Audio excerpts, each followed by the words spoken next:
And we're back for another edition of Live at 5. I'm Haley Gordon. And I'm Kyle Pillar.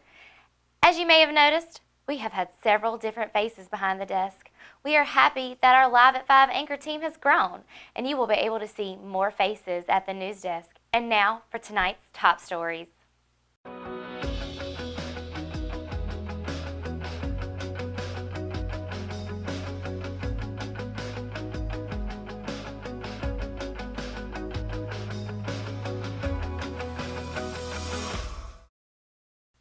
Recently, the Richmond County 4-H Goat Show saw several local youth take home awards and recognitions.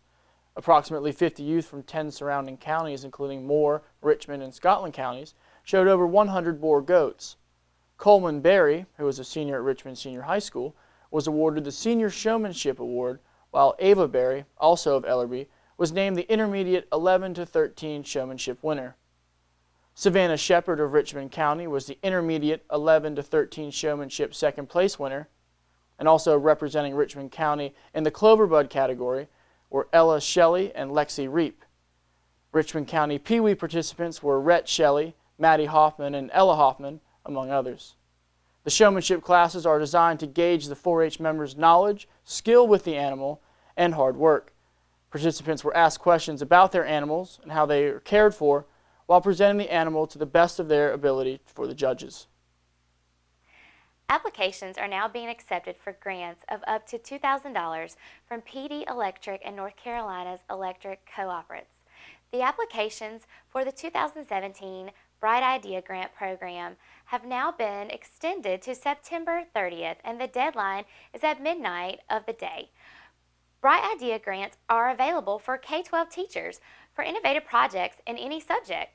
Applications require an outline of the proposed project, a detailed budget, and a description of the benefits to the students. Applicants are encouraged to highlight the innovative, creative elements of the project and to proofread carefully. Grants will be awarded in November for projects in all grade levels and all disciplines, including math, science, art, language, music, and history. Ashley Haynes, communications specialist at PD Electric, said that education is a key component in building and maintaining strong communities. PD Electric is proud to support the area they serve by supporting the educators who shape our future leaders.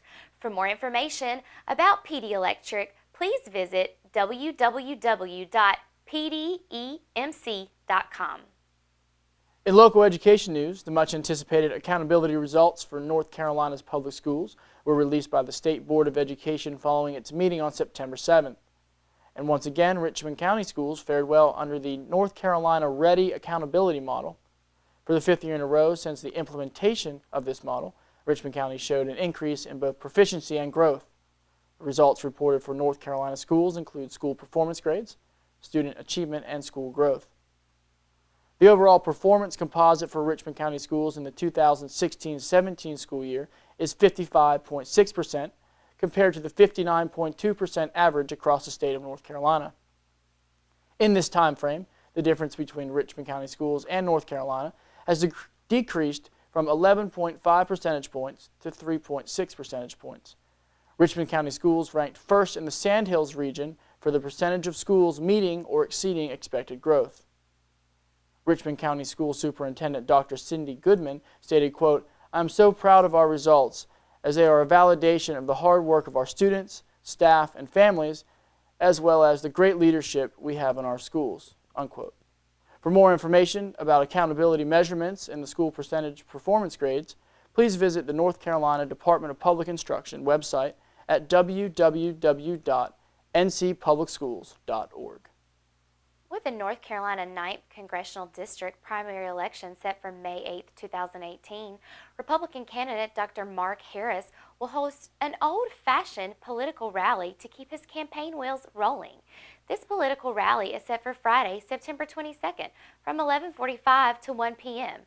Harris and his team will host the event at the historic Union County Courthouse located at 300 South Main Street in Monroe, North Carolina. Harris is running against incumbent Republican Congressman Robert Pittenger and hopes to sway voters in his favor. Harris has invited Lieutenant General William Jerry Boykin, U.S. Army retired, to join him. Boykin was an original member of the Delta Forces and served as an Army Green Beret commander. He will be a special guest to show his support for Harris. Following the rally, Harris and Boykin will be made available to the public to answer questions and concerns. For anyone interested in attending, Harris's campaign asks that you would email andy@reddomegroup.com to RSVP. For more information about this event, visit Harris's website at www.markharrisforcongress.com. And now for our middle school sports report. The Hamlet Lady Red Rams volleyball team defeated fellow Southeastern Middle School Athletic Conference opponent Ellerbe Wildcats in both matches of a doubleheader on Tuesday. The Lady Red Rams won the first match 2-0 and took the second match 2-1. While the first match was dominated by Hamlet, head coach Alex Gardner noticed that her girls seemed to be a bit more timid going into the second match. Still able to get the win, Gardner felt that the timidness caused her players to fall short in the first set, but after dropping that first game, Hamlet kicked its game up a notch and looked like the same team from the first match, winning the next two sets. 7th grader Houston Leviner led the team with 15 aces and 2 kills. 8th graders Kirsten Gibson and Ariel Norton, along with 6th grader Katie Way, also made big appearances for the Red Rams. Gibson notched 10 aces, Norton added 9 more, with Way finishing with 6 aces and 1 kill. Quote, "I'm proud of the way our girls have played and their performance overall," said Gardner. "There are definitely things we need to work on, like calling for the ball and being more consistent with our serves." End quote. The Red Rams are back in action Thursday as they'll play Cordova Middle School at 4 p.m. Ellerbe will also go on the road in county and face Rockingham Middle School at the same time. The Richmond Lady Raiders tennis team had a lot of confidence entering Tuesday's away match against Pinecrest High School after winning 6 straight, but ended the day falling 9-0 overall. Senior Kathleen Pittman and junior Jayana Nicholson were both able to score 2 against their opponents, which were the only points made by the Raiders. Coach Mike Way saw progress despite the scores. Way said, quote, "The game doesn't always tell the story. If you compare the 2 matches, we competed much better today. Within the games, there was more competition. We showed more effort today." The Lady Raiders will try to get back on another winning streak when they take on Jack Britt at 4 p.m. Thursday in a game that will likely determine who finishes second and third in the conference, according to Way. The Richmond Senior High School boys and girls cross country meet was at Hinson Lake on Tuesday, and it began with Richmond seniors being recognized at senior night, and it then ended with Richmond finishing second at the meet. Although it was a special night for the seniors, it was the underclassmen who stole the show against Jack Britt, Purnell Sweat, and Lumberton High Schools. Richmond junior Zachariah Hamilton set the pace for the Richmond boys team, finishing second in the 3.1-mile race with a time of 18 minutes and 45 seconds. Senior Brandon Silva came in 6th overall with his time of 19:30. Sophomore Joseph Nicholson and seniors Melvin Sakona and Christopher Spivey rounded out the boys' top 5. In the girls' race, sophomore Ariel Brown came in second with a time of 24:50. Senior Shelby Matheson and Tyra Strong, along with freshman Gracelyn Weatherford, all finished within the top 10 in 4th, 9th, and 10th places, respectively. Head coach Reggie Miller was proud to see that the teams keep on fighting after 3 races in 6 days. Miller said overall that they did well and that the kids have not given up. Boys and girls cross country will get a well-deserved break as they will have a week off before traveling to Jack Britt High School in Fayetteville to face 71st High School on Tuesday, September 26th. And when we come back, folks, we have Live at 5's exclusive Athletes of the Week segment, so stay tuned after messages from our sponsors.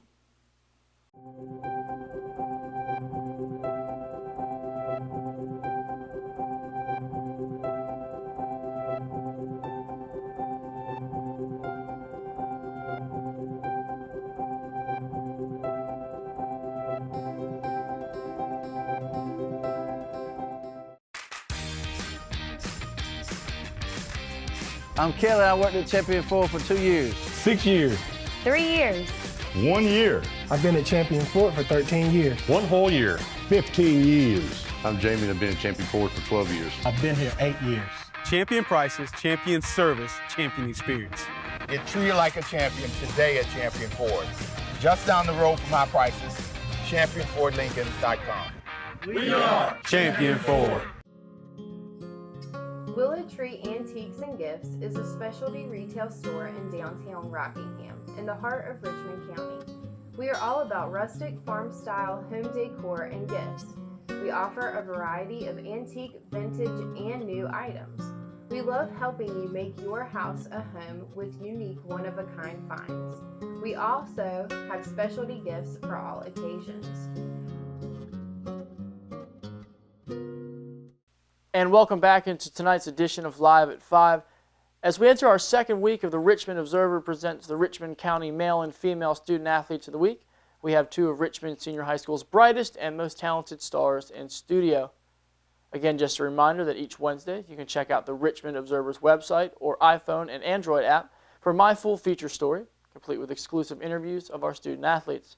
And of course, as promised before, every Wednesday we will also introduce to you our nominees from our downtown Rockingham studio.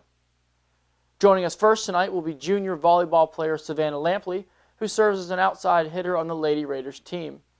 As she is the only starting junior on the team, Lampley has helped the Raiders off to a historic 13-0 start. In her best stretch of the season, Lampley tallied 5 kills, 1 ace, 1 block, and a team-high 14 digs last Thursday on the road at Sandhills Athletic Conference opponent Scotland High School. And joining us now in studio is Savannah Lampley. Savannah, we're so glad to have you here tonight. Thank you for having me. So before we kind of get into meeting who you are our second female student athlete of the week, and I want to talk volleyball. You guys are off to a very historic 13-0 season. So just kind of recap for the folks at home how your season has gone so far. It's been really fun winning all these games. We had the same team from last year because we had no seniors. So it was nice to know what we needed to work on during the summer workouts. And we have a better team chemistry this year. We work really well together. We have a lot of athletes on our team, so that's helping us a lot. Yeah, and I can speak firsthand that being the main beat reporter for your team, it has been fun to watch. You are a very talented group of young ladies, and so thank you for that. You guys are very aggressive, and I do hope that you continue your successes. So let's talk about your role on the team. Right? You're an outside hitter. You're the only starting junior on the team. So tell the folks at home what your role is on the team and how you help night in and night out on the court. So I play outside, and what I like to do, my favorite thing is playing back row. I like doing serve receive, so when they serve it, I'm the one that passes it to Mackenzie so we can get a kill. And I also like digging when they hit it at me. So I get a lot of digs, really. That's kind of my job. And then when I'm in the front row, I do my best to hit. Yeah. And speaking of digs, the other night against Scotland last week, you had 14 digs, which was a team high, and I believe that was a season high for you as well.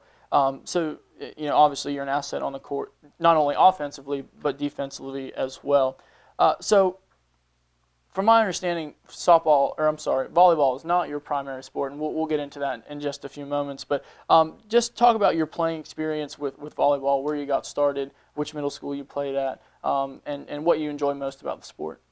Well, I started at Rockingham Middle School with Miss Mason. She was a great coach. Mm-hmm. She was probably one of the reasons that I actually play volleyball, and I love it so much. I had such a great time there. We were pretty good. My 8th grade year, we won the championship. Sure. And it was just so fun playing at Rockingham. So then going into 9th grade, I went to summer workouts, and I was thinking, man, I really have a chance to make varsity. Mm-hmm. And then once I found out I made varsity, I was just so happy, and that was a great feeling. And then I ended up fighting my way for a starting spot. Mm-hmm. So I've had a lot of experience on varsity playing, and that's been good. Yeah, so you've been a varsity in volleyball since your freshman year. And also, like I said, we'll talk about softball here momentarily, but you're also, a 2-year starter on varsity and going into your 3rd season. But let's talk about you, Savannah Lampley, the student. Tell us a little bit about your daily life at Richmond, maybe some of your favorite classes, some of the extracurriculars that you're involved in. Okay, one of my favorite classes I've taken at Richmond I took last year, it was AP Government. I just find it really interesting. And I also like weight training, but I don't really think that's a class because well, you get to spend time with your coach, right? Right. It's just that's something I enjoy doing, so it doesn't feel like school. But I'm in Beta Club, and I'm ranked 2nd in my class, so I'm hoping to be in National Honor Society whenever they do that. Sure. So not only are you an athlete on the court, but you're also very smart, which is also very commendable, folks. And so, what are your hobbies? I like to hit at night. Pretty much every night I go to the cage. We have a storage building down by Purdue that we turn into a batting cage. So I go there every night and hit. I also like to take ground balls at Richmond. Okay. And I like going to Wilmington when I can, going to the beach. That's fun. This summer I work with kids at Browder Park for day camp, and that's really fun. I love that. All right, cool. So again, we've kind of hinted throughout the broadcast already, and what you just said, that softball is your primary sport. So tell us, I know that your softball career is also connected to your future college aspirations. So tell us about what your softball career has done so far to, as you enter your senior year. Well, as you're in the middle of your junior year, how just tell us about who's reached out to you as far as softball goes, and what you want to do in school. Well, I started playing softball when I was 5 years old. I mean, it's pretty much in my blood because my mom and dad both played at Wingate. They both pitched. That's where they met. My dad played for the Red Sox a little bit, and I just loved it ever since I was little. My dad's always been my coach, really. And then in 8th grade, I always hit right-handed. So then my dad was like, you need to turn left-handed. That's how you're going to get to college. So I did, and ever since then, I've just been getting better. Left-handed has come like so natural to me, and it's been great. So this past summer, I've been going through the whole recruiting process. I went on a visit to UNCW, Duke. Another school that was interested in me was USC Upstate, and they're a top 25 team. Sure. And then Wingate was interested in me, and Lenore Ryan. So then I committed to UNCW because I just love it there. It's so great. I like the coaches. It's near the beach. Just the atmosphere is just great. Yeah, absolutely. So are you a verbal commit then? Verbal commit. Okay, so could that change in the future? It's not going to change. You don't think it's going to change? No. Okay. Even with USC Upstate and Duke, your mind's made up? My mind's made up. I'm going to Wilmington 100%. Very cool. Very cool. So again, joining us on set tonight is Savannah Lampley, junior outside hitter for the Raiders volleyball team. Again, thank you so much for joining us. Anything else you'd like to let the public know about you? Well, no? Okay. When we come back, joining us will be Carter Robertson, who is a senior member of the Raiders Raiders soccer team, and he'll be in studio right after these messages.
And welcome back into Wednesday's edition of Live at 5. I'm Kyle Pillar. And as we continue our Student Athlete of the Week segment for this week, I'm joined in studio now by Carter Robertson. And Carter is a member of the Raiders soccer team. And Carter, thanks so much for being here tonight. Thank you for having me. Absolutely. So before, again, we jump into Carter, the Richmond senior high school student. Let's talk about the Raiders season. Last year, you guys won the what was then the Southeast Conference Championship, correct? Yes, sir. And so this year it's the Sandhills Athletic Conference, and you guys are off to a little bit of a rocky start, but have been playing better as of late. So just kind of recap your season for the folks at home, and maybe tell them what's working well for you. Well, so far this season, like you said, we've been off to a slow start, and we've been struggling to find consistency. At the beginning of the season, we had a solid center of the park with the midfielders and the defense and the strikers, but there was a lot of questions about who would play on the outside, the backs and the midfielders. But now, as the season progressed, we found some players that could play those positions well, and the biggest thing for us is just consistency. One night we'll play on top of the world, but then the next we'll look like we never played soccer before. Sure. So talk about Monday's match against 71st. You know, obviously the overall record matters, but when you guys play SAC opponents, getting a win keeps you climbing up that ladder. So just kind of walk us through that game, and also you had a spectacular week last week. You had a couple of goals, so you can even backtrack there and just tell me, how you found your stride over the last week, and what it means to win a couple of games here and climb back up that ladder. The biggest thing that Coach always tells us is that we can't just play 40 minutes or the last 20 minutes. We got to play the whole game, same intensity, and we can't start off slow. We have to come out hard, and that was really shown on Monday. We can see it going like the first 30 seconds. We came out slow, and they capitalized on us. But we started to build back up. Of course, we won 5-1, and that was also kind of shown against Forest Hills last week. It was after the day we played Lumberton, so we were a little bit tired, but it's not really an excuse because they scored 3 goals on us, and we almost came back 3-3, and they beat us 4-3. So that really shows you can't wait to play until after you're 3-0 down. You got to be playing the whole time. Sure. So again, you're kind of in the midst of your senior season, and you've been a member of the varsity team for 3 years now, since you were a sophomore. And I know that I've spoken to Coach Benny Howard, and he's talked very highly of your progression and your development. So congratulations on that. But tell us about some other things that you do at Richmond. Tell us about some of the other sports that you play. I know that you run track, so you can let the viewers know what events you participate there, and just kind of tell us too what a normal day for Carter Robertson is at Richmond. Okay, so I do run track in the spring. At first, I started running track just to get or stay in shape for soccer season, get faster. But really, I've continued to do it because I just love it. It's really fun, the meets, the practices, and I used to run the 2 mile, the 1 mile, and that was about it. But as I've gotten faster, I've been more of a key runner for our team.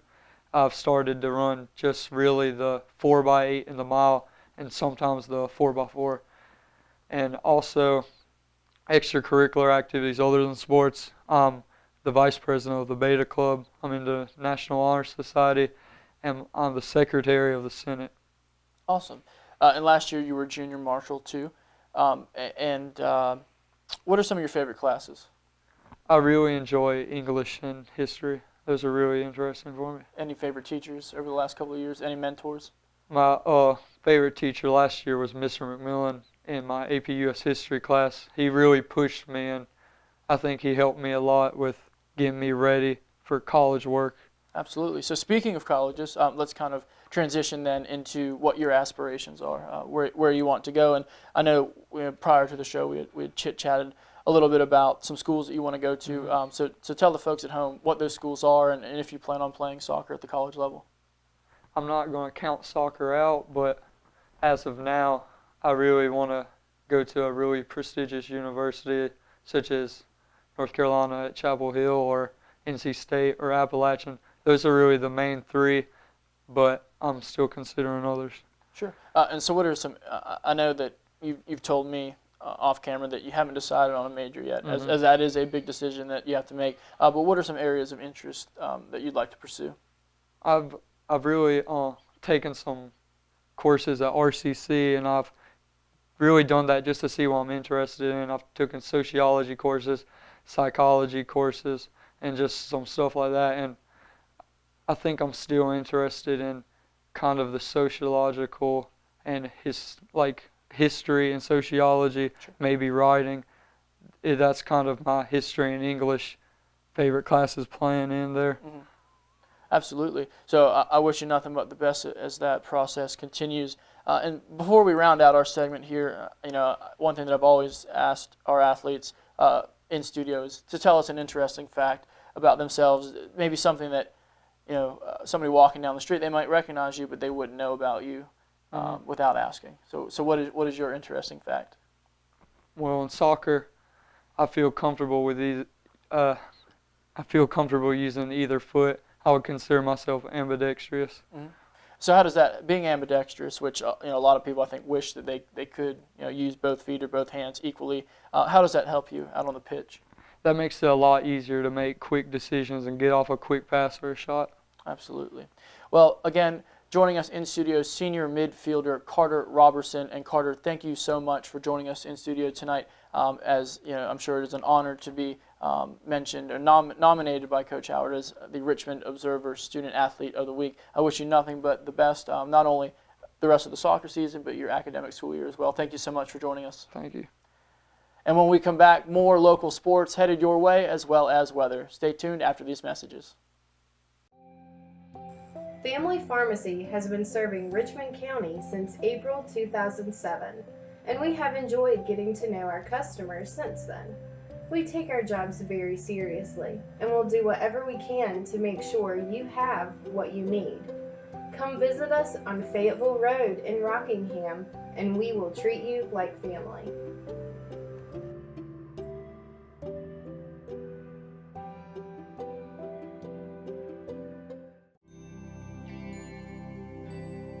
Hospice, you guys just outdo yourselves every day, and I really appreciate it. I honest to God don't know what I would do if it weren't for you. The things that you do, I'm in approval of, and thank you. I don't know what else to say other than thank you. Welcome back to Live at 5. The power of community can be a great thing, and Betty McIntyre mentions in this weekend edition of Heartfelt Clips and Healthy Tips. McIntyre speaks of people coming together, reaching out, and helping one another in the aftermath of disasters. People have experienced tragedies, and helping others in similar situations can make a profound difference.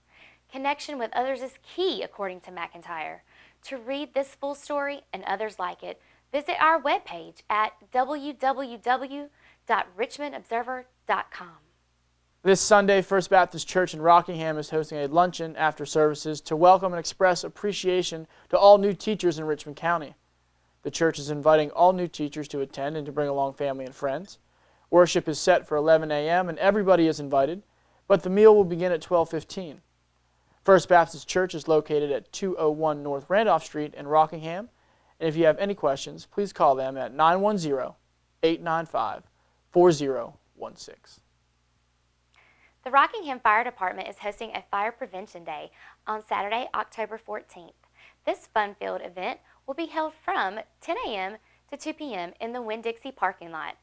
They will have plenty of fun activities for kids, including a super slide.